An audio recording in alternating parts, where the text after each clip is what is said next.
ہے، ورنہ یہ ہودج کا تصور اور ڈولی کا تصور اور پردے کا تصور موجود ہے کہ نہیں۔ بعد میں ایک صحابی رضی اللہ تعالیٰ عنہ ان کی ذمہ داری تھی کہ وہ رکتے تھے، کسی ایک صحابی کی ذمہ داری ہوتی تھی تاکہ کوئی قافلے کا شخص رہ گیا ہو، کسی کا سامان رہ گیا تو اس کو لے کر پھر وہ قافلے کے ساتھ شامل ہو جائیں۔ 2-3 کا تیز چلنا آسان ہے، پورے قافلے کا تیز چلنا تو آسان نہیں ہے، لیکن قافلے کے ساتھ پھر وہ جڑ جایا کرتے تھے۔ بعد میں ایک صحابی تشریف لائے رضی اللہ تعالیٰ عنہ، پھر اما عائشہ رضی اللہ تعالیٰ عنہ کو انہوں نے اپنی اونٹ پر سوار کیا، پھر وہ جا کے قافلے کے ساتھ مل گئے اور معاذ اللہ منافقین نے ایک طوفان مچا دیا۔ اس واقعے کو واقعہ افک کہا جاتا ہے۔ آگے چلتے ہیں۔ البتہ یہ انتہائی ناخوشگوار واقعہ اہل ایمان کے حق میں بہتر ثابت ہوا، جہاں اما عائشہ رضی اللہ تعالیٰ عنہ پر معاذ اللہ ایک تہمت لگائی گئی ہے اور اللہ تعالیٰ نے ان کی عفت اور پاک دامنی کے اعلان کے لیے قرآن میں آیات نازل فرمائی۔ البتہ ہے ناخوشگوار واقعہ، اللہ کے رسول علیہ السلام پر بھی کیا بیتی ہوگی، آپ اللہ کے پیغمبر بھی ہیں اور آپ کی زوجہ محترمہ پر معاذ اللہ الزام تراشی ہو رہی، لیکن اسی میں سے اللہ نے خیر برآمد کیا، جیسے کہ ابتداءً بھی ذکر کیا گیا تھا، بڑی اہم ہدایات اور نصیحت اہل ایمان کو عطا ہو رہی۔ آگے مزید لکھا ہے، اس میں نصیحت اور عبرت کے بہت سے پہلو ہیں اور جو آج بھی اور آئندہ کے نشست میں بھی ہمارے سامنے باتیں آئیں گی۔ مزید لکھا ہے، جن لوگوں نے اس بہتان میں جتنا حصہ لیا اس قدر ان کے ذمہ گناہ لازم ہوا، خصوصاً یہ منافقین کا جو ٹولہ تھا اس کے بارے میں بتایا جا رہا ہے، جتنا جتنا اس میں کسی نے الزام تراشی کا حصہ ڈالا اتنا اتنا اس نے گناہ کا بوجھ اپنے اوپر لاد لیا ہے۔ اور اگلی اور آخری بات لکھی ہے، جو شخص اس بہتان اور اس کی تشہیر میں پیش تھا اس کے لیے سخت ترین عذاب کا ذکر ہے۔ مراد منافقوں کا سردار عبداللہ بن ابی ہے۔ یہ وہ شخص تھا کہ جو حسد میں مبتلا بھی ہوا۔ نبی کریم صلی اللہ علیہ وآلہ وسلم کے مدینہ طیبہ آنے سے پہلے اس کی بادشاہت پر اتفاق ہو گیا تھا، اس کی تاج پوشی ہونے والی تھی، اور اللہ کے رسول علیہ الصلوۃ والسلام بے تاج بادشاہ بن کر تشریف لے آئے مدینہ طیبہ میں، اور اس کے سارے منصوبے اور جو ہے وہ چاہتے خاک میں مل گئیں۔ یہ اندر کا حسد اس کے اندر تھا جو کئی مرتبہ اس نے اظہار کیا۔ یہ ناظر کرام عبداللہ بن ابی منافقین کا سردار، یہ اس کا خبث باطن تھا جو اب نکل کر سامنے آیا۔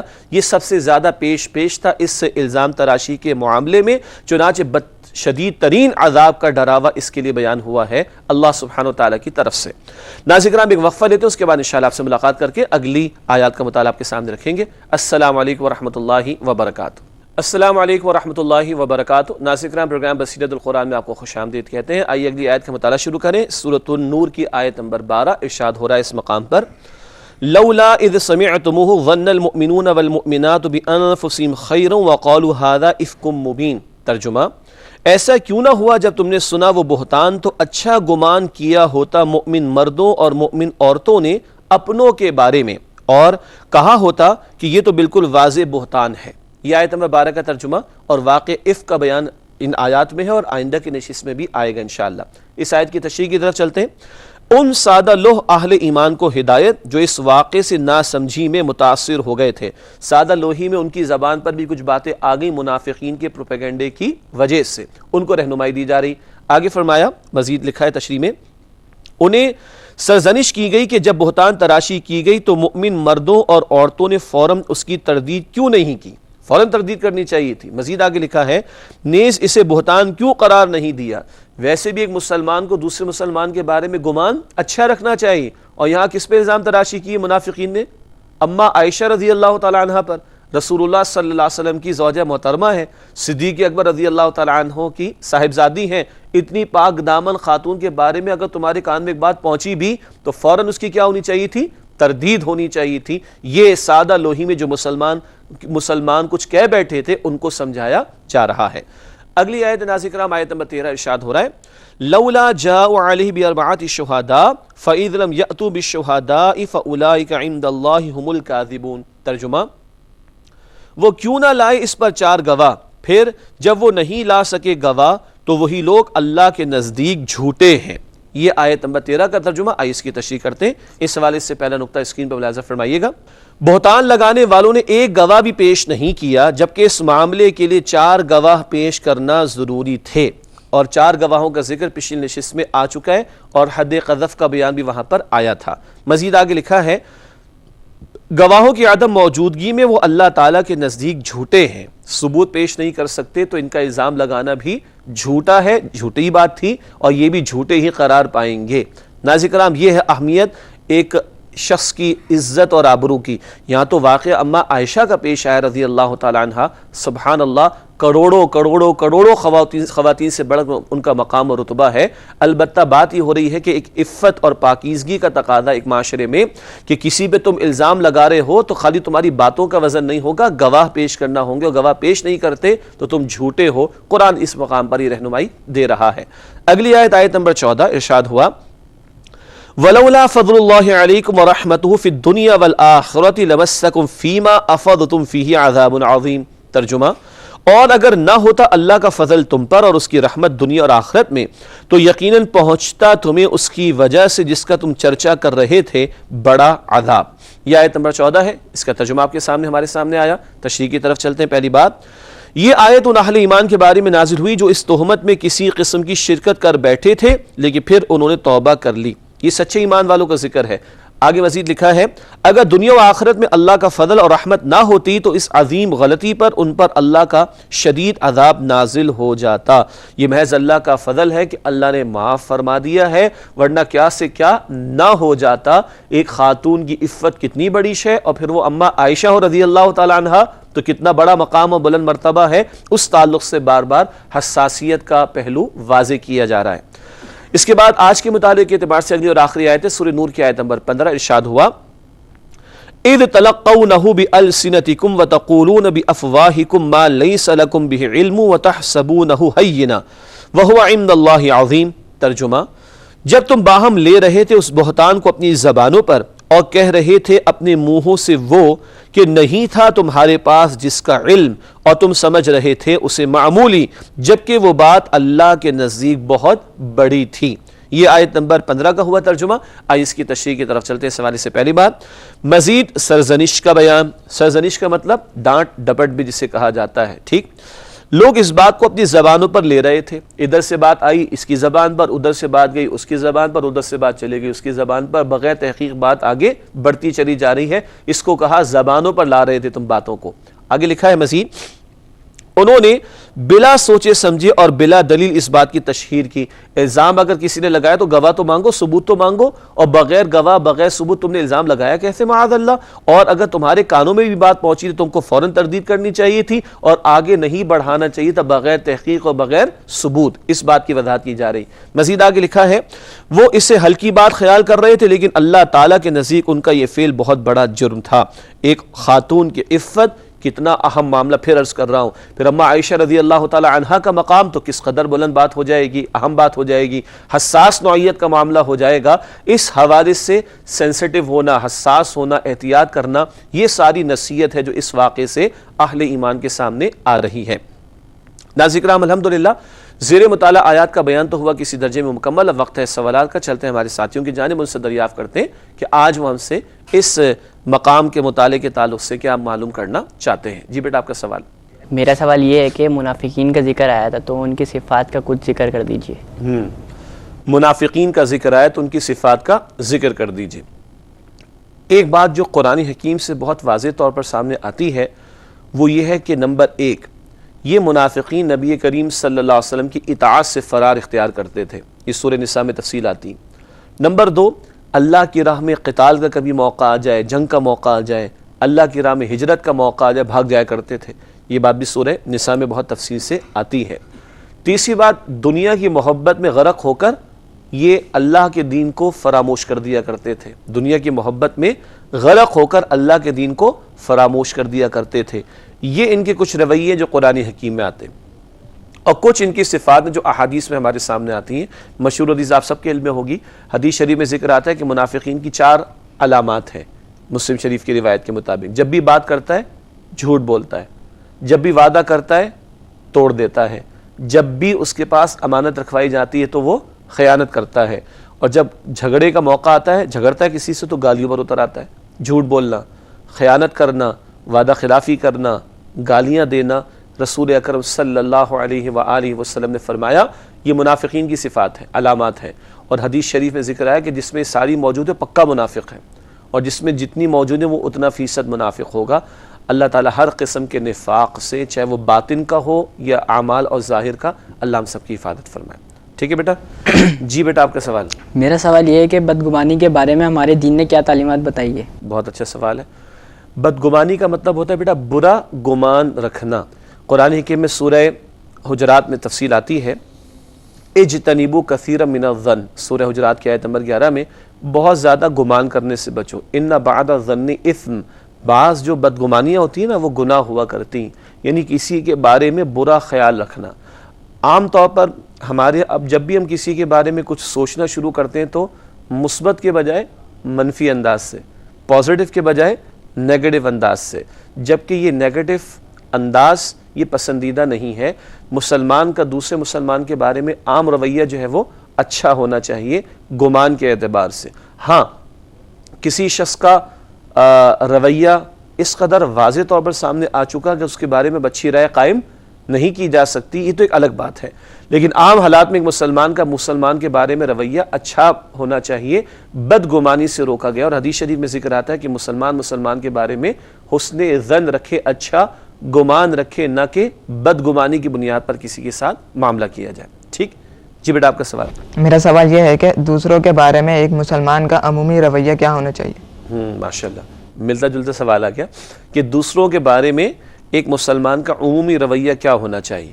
تو پہلی بات تو آ گئی کہ بدگمانی کا رویہ نہیں ہونا چاہیے، بلکہ خوش گمانی یا حسن ظن، اچھا گمان رکھنا چاہیے کسی مسلمان کے بارے میں. اور کوئی تیسرا شخص کسی دوسرے کے بارے میں، میں پہلا آپ دوسرے، یا کوئی دوسرا کوئی تیسرا، وہ تیسرا دوسرے کے بارے میں میرے سامنے کہہ رہا ہے وہ تو ہے ایسا اور ویسا ہے، تو آپ کو مجھے فوراً کیا کرنا، تم غلط کہہ رہے ہو، نہیں وہ ایسا ہے، ثبوت کیا ہے تمہارے پاس؟ وہ تو مجھے پتہ ہی نہیں، تو جھوٹ کیوں بول رہے ہو بھائی تم؟ یعنی کہ مجھے اپنے مسلمان بھائی کے بارے میں اپنا اصل گمان کیا رکھنا چاہیے؟ اچھا رکھنا چاہیے. ہاں الا یہ کہ انلیس یہ کہ اس کی برائی کھل کر میرے سامنے آ چکی ہو اور اس کا برا کردار کھل کر سامنے آ چکا ہو اور اس کے بارے میں آپ کو اچھی رائے رکھنے کا امکان نہ، وہ ایک الگ بحث ہوگی. لیکن عام حالات میں میرا اور آپ کا رویہ دوسروں کے بارے میں خوش گمانی پر مبنی ہونا چاہیے. اور کوئی کسی کی غیر موجودگی میں کردار کشی کرے، کریکٹر اسیسینیشن کرے، تو آپ کو مجھے کہنا چاہیے بھائی غلط بات نہ کرو. وہ کہہ رہے جی اس کے اندر یہ بات موجود ہے، تو آپ اس سے کیا مانگے؟ ثبوت مانگے. یہاں تو بہت بڑا معاملہ تھا کہ تہمت لگائی جا رہی ہے برائی کے عمل کی، تو کتنے گواہ مانگے قرآن نے؟ 4 گواہ. عام حالات میں بھی ہو جاتا ہے وہ تو ایسا ہے ویسا، اسے یہ کیا، اسے وہ کیا. اچھا بتاؤ بھائی کیا ہے. ناصر کرام ایک بات آپ سے شیئر کرتے ہیں، آفس پالیٹکس ہمارے بہت ہوتی ہے، لیگ پولنگ میں جسے کہا جاتا ہے. تو بعض اداروں کے اندر جو سمجھدار لوگ ہوتے ہیں کی پوزیشنز پر، وہ کیا کرتے ہیں، مثلا ایکس نے وائی کے بارے میں کہا کہ وہ تو ایسا اور ویسا ہے، تو جو اس کا مینیجر ہے یا کی پوزیشن میں بیٹھا ہوا بندہ ہے جس نے ڈیسیجنز لینے ہوا کرتے ہیں، وہ کہتا ہے اچھا ایک منٹ یہیں بیٹھو، وہ جس کے بارے میں کہا نا وہ تو ایسا اور ویسا ہے، تو اس کو فون کر کے بلا لیتے وہ اور سامنے بٹھا دیتا ہے. سمجھ آ رہی بات؟ مثلا ایکس نے کہا وائی کے بارے میں ایسا اور ویسا ہے، تو وہ وائی کو فون کر کے بلاتا ہے، کہتا ہے اچھا اب بولو جو بول رہے ہیں اس کے بارے میں. وہ اب وہ کیا ہو جاتا ہے جی؟ چپ ہو جاتا ہے. تو وہ کہتے ہیں ایسے اداروں کے اندر آفس پالیٹکس سمجھتے ہیں، ٹانگ کھینچنا، لیگ پولنگ جسے انگلش میں کہا جاتا ہے، وہ ان اداروں میں نہیں چلتی. یہ آج ہمارا بڑا عجیب مسئلہ ہے، جس کے بارے میں چاہا کچھ کہہ دیا، جس کے بارے میں چاہا کامنٹس دے دیا، جس کے چاہا پگڑی اچھال دی، جس کو چاہا بے آبرو کر دیا، جس کو چاہا ذلیل کر دیا، جس کو چاہا برا بھلا کہہ دیا، اور سامنے بیٹھ کر ہمارے اندر ہمت نہیں ہوتی کہ 2 جملے بھی اس کے بارے میں کہیں. تو کیوں ہم جھوٹ کہیں؟ تو اگر کوئی ہمارے سامنے ایسا کرے کسی کے بارے میں، تو ہمیں کیا چاہیے؟ دلیل پیش کرو، ثبوت پیش کرو، ورنہ اپنی زبان خراب نہ کرو، میرے کانوں کے اندر غلط بات کو نہ ڈالو، اور کسی کی کردار کشی یا کریکٹر اسیسینیشن نہ کرو.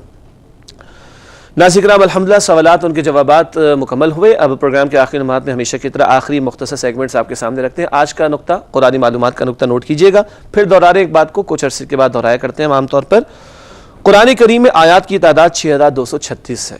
6236 ہے. مشہور ہم نے سن رکھا ہے 6666، وہ تعداد بنتی نہیں ہے. ٹھیک ہے بیٹا؟ ہم نے کئی مرتبہ ناظرین کو بتایا، آپ کو بھی بتا رہے کہ 6236 آیات، 6236 آیات قرآن میں. اور جو ایک مشہور فگر چلی آ رہی ہے بچپن سے ہم نے سنا ہوگا 6666، وہ نہیں ہے. 114 صورتیں نا قرآن میں، ہر صورت کے آخر کا آخری آیت کا نمبر لے لیجئے، اتنی آیتیں ہوں گی نا صورت میں، اس کو آپ ایڈ اپ کریں گے کیلکولیٹر پر یا کسی ایکسل وغیرہ کی شیٹ کے اندر، تو کیا فگر آئے گا؟